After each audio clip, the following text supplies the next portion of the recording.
सोचिए, आपने कभी कोई चीज सिर्फ इसलिए खरीद ली कि वे सेल पर थी जबकि आपको उस चीज की जरूरत ही नहीं थी। या कभी आपने अपनी इन्वेस्टमेंट इसलिए नहीं बेची क्योंकि आपने उसमें बहुत पैसा लगाया था, चाहे बाद में लॉस ही क्यों ना हो। ये कोई कमजोरी नहीं, ये इंसानी दिमाग का वह हिस्सा है जिसे Nobel prize winner Richard H. Thaler ने अपनी मशहूर किताब मिसबिहेविंग में एक्सपोज किया है। वो कहते हैं, हम सब इकॉन्स नहीं हैं, परफेक्ट रैशनल मशीन्स नहीं हैं, हम ह्यूमंस हैं, और यही चीज हमें बार बार गलत फैसलों की तरफ ले जाती है। अस्सलाम अलैकुम। आज हम बात करने वाले हैं एक ऐसी किताब के बारे में जो आपकी सोच बदल कर रख देगी। किताब का नाम है मिसबिहेविंग और इसके लेखक हैं Nobel prize winner economist Richard H. Thaler. यह किताब बिहेवियरल इकोनॉमिक्स के उसूलों पर लिखी गई है, एक ऐसी फील्ड जो बताती है कि इंसान फाइनेंशियल और सोशल फैसलों में इरैशनल होता है, चाहे वह कितना भी स्मार्ट क्यों न लगता हो। इस वीडियो में हम 7 अहम टॉपिक्स कवर करेंगे और हाँ, आखिरी टॉपिक में आपको मिलेगा एक खास प्रैक्टिकल एक्शन प्लान जो आपको बेहतर फैसले करने में मदद देगा, तो एंड तक जरूर देखो। टॉपिक 1, इकॉन्स वर्सेस ह्यूमंस, हम परफेक्ट नहीं हैं। थेलर साहब की मिसबिहेविंग की सबसे पहली और सबसे जरूरी बात यह है कि मेनस्ट्रीम इकोनॉमिक्स एक ऐसी दुनिया का तसव्वुर कल्पना करती है जहां हर इंसान परफेक्टली रैशनल होता है, जिसे वह इकॉन कहते हैं। ये इकॉन हमेशा सब ऑप्शंस कंसीडर करता है, हर चीज का परफेक्ट हिसाब करता है और हमेशा अपने लॉन्ग टर्म बेनिफिट में फैसला करता है। लेकिन हकीकत में हम ह्यूमंस हैं। हम इमोशंस से ड्रिवन होते हैं, हम शॉर्टकट्स लेते हैं, हम बार बार वह गलत फैसले करते हैं जो कोई भी परफेक्ट इकॉन कभी नहीं करता। और थेलर कहते हैं यह नॉर्मल है, लेकिन इसे समझना जरूरी है। मिसाल के तौर पर, हमारे जब कोई नया स्मार्टफोन लॉन्च होता है और पूरी मार्केट में उसकी बज होती है, लोग रात भर कतारों में खड़े रहते हैं सिर्फ इसलिए कि पहले खरीदो। ये कोई रैशनल डिसीजन नहीं, ये एक साइकोलॉजिकल पुल है। वह वही चीज है जो इकॉन कभी नहीं करता, लेकिन ह्यूमन हमेशा करता है। टॉपिक 2, मेंटल अकाउंटिंग, पैसे का अलग हिसाब। थेलर का एक और खूबसूरत कॉन्सेप्ट है मेंटल अकाउंटिंग। हम अपने दिमाग में पैसे को अलग अलग खानों में रखते हैं, सैलरी अलग, बोनस अलग, शादी का गिफ्ट मनी अलग, जबकि हकीकत में पैसा तो पैसा होता है, चाहे किसी भी सोर्स से आए। ये मेंटल अकाउंटिंग हमें रैशनल डिसीजंस की तरफ ले जाता है। बोनस में मिला पैसा हम जल्दी उड़ा देते हैं क्योंकि दिमाग कहता है ये एक्स्ट्रा है, जबकि वह उतना ही असली पैसा है जितना आपकी कड़ी मेहनत की सैलरी। ये समझो कि घर में कोई रिलेटिव दूर से आता है और तोहफे में पैसे देता है। वह पैसे हम गिफ्ट मनी का दर्जा देकर जरूरत से ज्यादा खर्च करते हैं, जबकि वह भी हमारे बाकी पैसों जैसा ही है।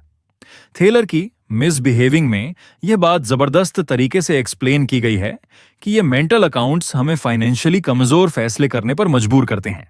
टॉपिक 3, लॉस अवर्जन, हारने का डर। साइंटिस्ट्स काहनेमन और टीवर्स्की, जिनके साथ थेलर ने काम किया, उन्होंने प्रूव किया कि हारने का दर्द जीतने की खुशी से तकरीबन 2 गुना ज्यादा होता है। थेलर ने मिसबिहेविंग में इस कॉन्सेप्ट को इकोनॉमिक डिसीजंस पर अप्लाई किया और बताया कि यह लॉस अवर्जन हमें कितना ज्यादा स्टक कर देता है। इसका मतलब यह है कि हम 500 रुपए खोने से ज्यादा डरते हैं जितना हम 500 रुपए जीतने पर खुश होते हैं, और इस वजह से हम काफी बार गलत फैसले करते हैं, डूबती हुई इन्वेस्टमेंट को होल्ड करते रहते हैं, नया बिजनेस शुरू करने से डरते हैं। फर्ज करो, शेयर मार्केट में जो लोग अपने शेयर्स इसलिए नहीं बेचते कि लॉस में जाता है, वह अक्सर ज्यादा बड़ा लॉस ले लेते हैं। यह वही लॉस अवर्जन है जिसका जिक्र थेलर ने इतनी वजाहत के साथ किया है। Topic 4, the endowment effect. अपनी चीज सबसे ज्यादा प्यारी थेलर का एक और क्रांतिकारी कॉन्सेप्ट है एंडोमेंट इफेक्ट। इसका मतलब यह है कि हम अपनी खुद की चीज को सिर्फ इस वजह से कि वह हमारी है, मार्केट वैल्यू से काफी ज्यादा वैल्यू देते हैं। एक बार कोई चीज हमारे पास आ जाए तो उसे छोड़ना बहुत मुश्किल हो जाता है। एक एक्सपेरिमेंट में थेलर ने लोगों को कॉफी मग्स दिए और फिर उन्हें बेचने को कहा। जो लोग मग्स के मालिक बन गए थे, वह उन्हें ज्यादा प्राइस पर बेचना चाहते थे उन लोगों की निस्बत जो अब भी खरीदना चाहते थे। वही मग, वही चीज, लेकिन ऑनरशिप, मालिकाना हक ने उसकी वैल्यू बदल दी। यह इस तरह समझते हैं, घर बेचने वाले अक्सर अपना प्राइस इतना हाई रखते हैं कि बायर मिल नहीं पाता। क्यों? क्योंकि उनके लिए उस घर में यादें हैं, मार्केट को वह सब नजर नहीं आता। टॉपिक 5, नज थ्योरी। नज थ्योरी, छोटा धक्का बड़ा फैसला।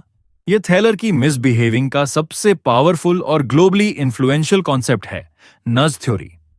थैलर ने प्रूव किया कि अगर आप लोगों को सही दिशा में थोड़ा सा नज यानी छोटी सी पुश दो तो वे खुद अपने फायदे के फैसले करते हैं बिना किसी दबाव के। मिसाल के तौर पर, अगर किसी ऑफिस में फ्रूट्स को आंखों के सामने रखा जाए और जंक फूड पीछे रख दी जाए तो लोग खुद ब खुद हेल्दी खाएंगे। कोई बैन नहीं लगाया, बस अरेंजमेंट बदली। ये है नज। आज डिजिटल एप्स में यह नजत थ्योरी बहुत यूज हो रही है। ई कॉमर्स वेबसाइट्स का सिर्फ 2 बचे हैं वाला अलर्ट, वह भी एक नज है जो आपको जल्दी डिसीजन करने पर मजबूर करता है। Topic 6, self control. Self control, कल का काम आज पर। थैलर ने मिसबिहेविंग में एक और अहम इंसानी कमजोरी को हाईलाइट किया, सेल्फ कंट्रोल की कमी।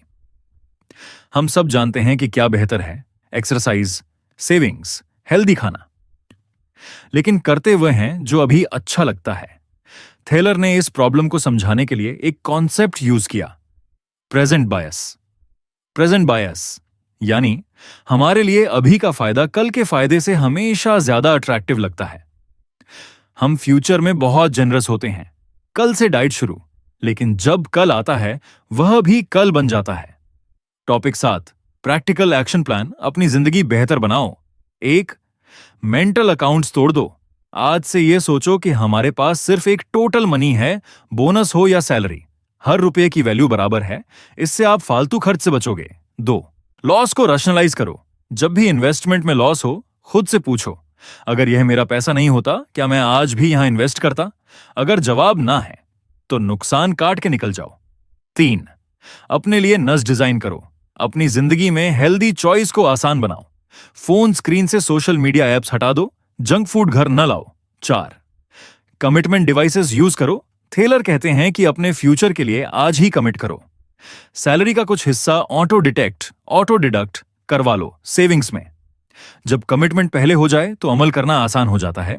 5, 10-10-10 रूल अप्लाई करो।